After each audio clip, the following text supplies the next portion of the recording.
I'm just going to say two lines. I'm going to watch a video, and I'm going to call the next speaker up. This gentleman, dropped out of school in 11th standard, but today God has used him in such a mighty way to become a serial entrepreneur. Has his business in 7 countries, right? 8,500 employees, and last seen about 1,200 crore turnover. Watch this video before I invite the gentleman on stage. The journey of wings. Starting off on what seemed like the wrong foot, Arun Samuel dropped out of college. In order to make ends meet, he took door-to-door sales, where he experienced people, consumerism, and the market firsthand. In 1984, he co-founded a marketing agency, Aero Promotions. 10 years later, Arun Samuel found himself at the crossroads contemplating a sole proprietorship, but dreading failure, he held back. In a clear vision from God, he saw himself looking down the cliff and heard a voice saying, "Jump, you will not fall but fly." This brought clear direction and gave birth to Wings in 1994. Starting with only 3 people in a basement in Bangalore City. Though a tough start, the experience garnered laid a strong foundation to build a leading experiential marketing agency. Embracing humble beginnings, Wings started with promotional activities for various clients in different industries, diligently executing each activity and ensuring its successful completion and birthing its very first vertical, Wings Brand Activations. Looking beyond activations, Wings ventured into promotions, events, digital, trade fairs, retail and merchandising, rural, audit and CRM, embracing many such business challenges with apt solutions. Today, we are positioned as a solution provider and expanded our boundaries to different business verticals, brand activation, Salesforce, BizPro, infrastructure, facility management, iConnect, consult, and signages. As the business grew, Wings set up offices in 28 states and 322 towns in India, with its head office in Bangalore. Daring to dream big and pushing its limits beyond the boundaries of India. Today, the company has a global footprint that spans 8 countries, 13 business verticals, manned over 8,500 employees, and we are still growing. Our excellence paved the way for receiving ISO 9001-2015 certification as proof of its high-quality services and consistent standards. Possessing decades of wide-ranging industry expertise, this brand has become a potential force to reckon with. At Wings, we don't just plan a quarter or a year. We envision the bigger picture carefully and strategically, setting our goals and aspirations. In 2015, a challenging target of 100 crores was set for 2020. But by March 2019, the team didn't just meet the targets. They beat it to achieve 534 crores. By March 2020, Wings touched a glorious revenue of 797 crores, overachieving our vision for 2020. By March 2022, growing exponentially, we touched a revenue of 1,224 crores. We have now set a goal to take on Wings 2025. And the goals for 2025 is clear. Carrying forward our present-day business goals, we aim to be a leading brand building agency in India and in all the countries we are present. To cross a turnover of 1,500 crores, to provide employment opportunities to over 10,000 people, aiming higher and stepping into new territories, Wings has also ventured into the field of education, healthcare, and arenas.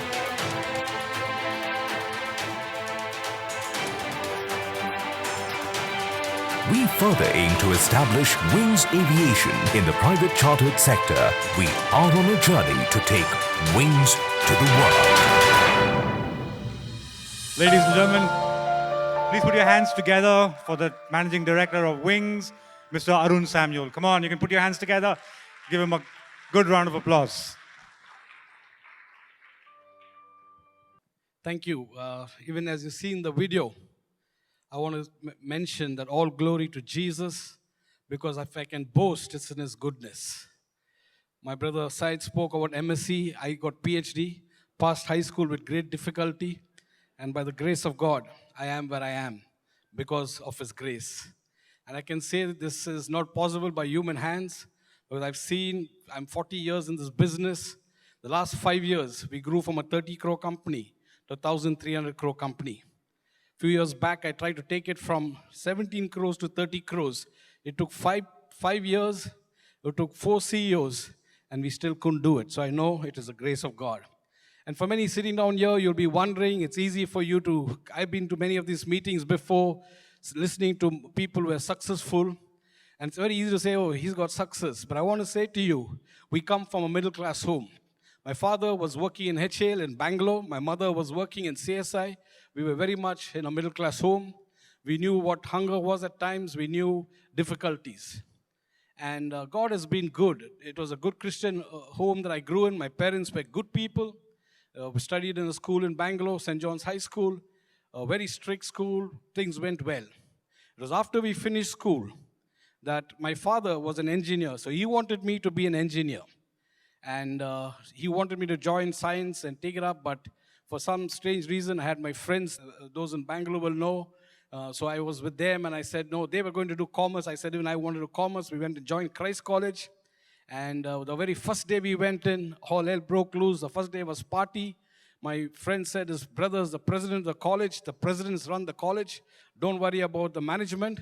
We will party, and then finally we'll do the exam, and second year we'll focus completely. I took his word and did so, and finally saw I got into a lot of trouble, got thrown out of college, could not go back to write the exam, I was not allowed. But my friend who told me that we could bunk and do later managed to do it. And I discovered that his father was a businessman, and he knew how to handle the principals at that time. And my father was working in HAL, he was a decent man, 9 to 5. He did not know how to handle these people. And something happened that day, sitting outside, seeing those guys going and doing the exam. I said, there's something about businessmen. They make things happen. I got to be a businessman. But anyway, things went on, and I was out there not knowing what to do, totally mixed up. And remember, in our area, one of the people coming and saying that there was a job for a house door-to-door and in-shop camping, where we just had to sell different products. There was first 0B, and different products came in. So I said, hey, that's good. I said, what's the payment? He said, 50 rupees a day. So we signed up for selling that product from a Bombay-based company. We took up the job, and I was doing door-to-door and different sales. I remember one specific incident where we were given a different product. Revel from Tomco was coming into the market, and they were launching a washing machine detergent. And the washing machine detergent was supposed to be given free. And I said, this is wonderful. There is no sales here. It's only going and giving free. And so I was very happy to do that job. And I remember 2:30 going and knocking at a house. And the person didn't come out. I knocked again, and finally I saw a man coming out looking very angry with me. And I gave him the best smile I could. I took out the packet, I showed it to him. And I said, sir, I've come to give you a free washing machine detergent from Tomco. And I also gave him a Lata Mangeshkar cassette that we used to give along with that. I thought he would be happy, but the next thing he did was he took that packet and he burst it on my head. He hit it on my head, it burst, and the whole powder came down. I was standing there totally embarrassed. And he said, have you got any sense? Go wash your brains. I still remember these words. Go wash your brains with this powder. And I can laugh at it right now, but that time it was not so easy. I did not know what to do. There's anger. I dusted. I turned around. That was the worst walk from the door to the gate. I had a bike, got on the bike, and I went. This was on Robertson Road. I went to a park close by. And sitting on the elephant there, as I sat on the elephant, everything in me broke down. I saw my life, the mess I've made. I saw my parents as decent people with a lot of expectation, and here I was, just fooling around. And all sorts of thoughts kept coming to my mind. And thoughts of suicide, thoughts of just giving up on life. And I was wondering what to do. And at that time, the story from Bible school, from Sunday school and VBS started coming to my mind, the story of David.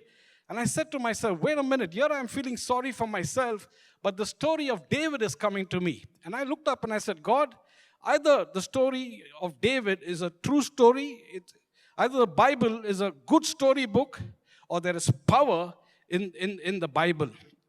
I said, if David could become from a shepherd boy to a king, here I am. I'm messed up. I'm asking you to forgive me. But can you give me a second chance? Can you be the one who lifts me up just as you did for David? And I said a simple prayer, and I remember getting up and going on to the bike. One side of me said, go back, give up on the job. And that's the crossroads that many of us go through. But the second said, no, go for the next call. And I thank God I went for that. If not, we would not have been here. And the second, when I went there, the lady who I went to give the next product was an angel.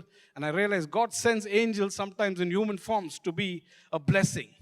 And this part of the story I want to say is, when I asked God to do something, and God helped us, and the story goes on to how we started a company called Arrow Promotion in partnership, and almost 10 years, from 1984 to almost 1993, we were partners. And then we were drifting in different ways. And God sent a preacher, David Fernandez from Bombay, to my home. I was driving him around, and he came home, and he was from IM. He came to see my company, and he saw that both Arrow Promotions, both of the partners were pulling in different directions. And he spoke about being unequally yoked, and he said how God is a jealous God. And he wanted me to leave the partnership and start on my own. And I said, David, you must be crazy. Srini is the man who talks. He's the talking guy. I am the operational guy. I sweat. I need to have halls, which I still have in my pocket, to be able to speak. So he said, Arun, you trust God or you trust yourself? And thank God I took David's thing. I went to speak to Srini. But before that same night, I had a dream. And the dream, I saw Abraham and Isaac. Abraham taking Isaac and going to sacrifice. And I could see the young lad kept on a wooden platform, and Abraham going to put the knife into Isaac. And at that moment, for the first time in my life, I heard a voice saying, Arun, I'm asking you to sacrifice Arrow. And the next thing I knew was I was standing at a cliff, and I was looking down. I couldn't see the bottom. It was dark. And then I looked up, and I saw this blue sky, and I saw an eagle flying. And I heard the voice for the second time saying, jump, you will not fall, but you will fly. And that's what I did. I don't want to take much time. I'm trying to speed up the entire thing. God has been faithful. You can see the roadmap of how Wings grew from 1984. It was just a partnership, a company called Arrow. But 1994, we did many things. We went around. I believe God taught us. I used to go give my card, never get a business. Knock at doors. We knocked at Arun Paul's door. We never got business. But there were clients that I went and knocked at, and I said, sorry. I went and knocked at, and God taught us saying, when you give your card, ask them what are the challenges that you go through.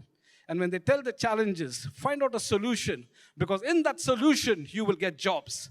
And that's how I did. We started going around, stopped asking for jobs, asked people, what is your challenges that you face, and came out with solutions. And this is the journey of Wings that went through many, many different companies over time. And now if you look at it, we got 12 different companies, from activations to events to the sales force to call centers to turnkey projects, painting homes for Berger Paints and Wings Education. We bought the Bishop Cotton School just a few weeks back for 90 years lease. We got 60 years for the Baldwin School. We want to take the Christian mission schools that are failing, that are going down. We want to take them to another level because they're going backwards. We want to bring back the worship in the mornings, especially in schools that have lost it. We also got into healthcare. We believe Wings Healthcare is mission at heart, corporate at service. That means keeping the rates reasonable, but also making sure we have clean beds. clean toilets, and good medical thing. Because sometimes mission hospitals think that we should run things down. But we are saying we are competing with Manipal. We are competing with Apollo. I built hospitals for Manipal in my wings infrastructure divisions. I said we cannot build a mission hospital compromising on certain things. We need to build up because the Christian hospital. We have wings industries. We went to China when everybody was running out of China. We tied up partnerships. We bought a guy who makes T-shirts. And now we're coming to Chennai to set up a unit. And the manufacturer is none other than Under Armour. We'll be setting up a unit for 5 million pieces. So we got into an industry that we knew nothing about. But because of the experience of the Chinese, we are bringing their missionaries, we're doing it out here. So God has been good. He's been helping us to build our businesses.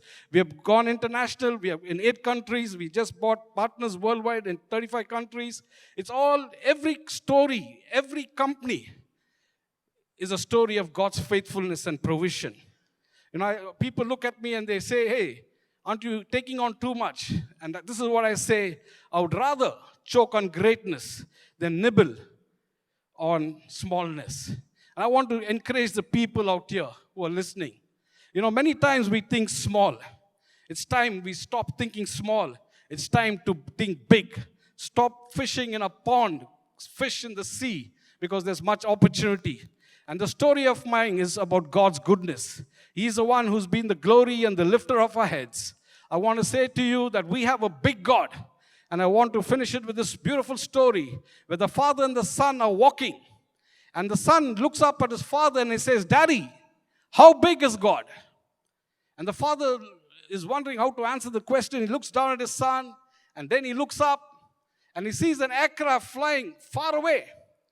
And then he looks to his son and he says, Son, how big is the aircraft? And the small boy puts out his pan in his little fingers and he tries to say the size of the aircraft. And his father says, Son, let's go for a drive. And they both go for a drive in the car. They go to a nearby airport. And when they go near, they see a big jet. And the father looks down at the son and says, Son, how big is the aircraft? And the boy looks and spreads his arms as wide as he can. And he says, this big. And the father says, that's how God is. The more we get closer to Him, the more we spend time with Him, the more we read His Word, the more we pray and we get to know Him, we realize how big our God is. So I want to encourage each one of you. We have a big God. If He can do it for me, a 10 standard pass and lift me up, many testimonies here of so many things that God is doing, different things. God is not a man who is a debtor to anyone. He's a God who will do great things. I want to wish each one of you all the best. Don't just be where you are. Get out of your comfort zone. Fly high, soar high. God bless. Thank you. Thank you, brother. If you could just stay on stage. Yeah. Thank you for that, sharing your story. And I love that example where you said, from a distance, like the plane, God looks small. But the closer you get to Him, you realize how large He is. Dream big, do big, because you serve a big God. I hope you enjoyed that speech. Did you? Can you put your hands together for Arun and Wings? Yeah? So we have great examples amongst us. I'm going to invite Jani and Joshua to give a small token of appreciation to Arun. What does it say on the... It says, the boss. Oh, that's so nice. Arun Samuel, boss. That's nice.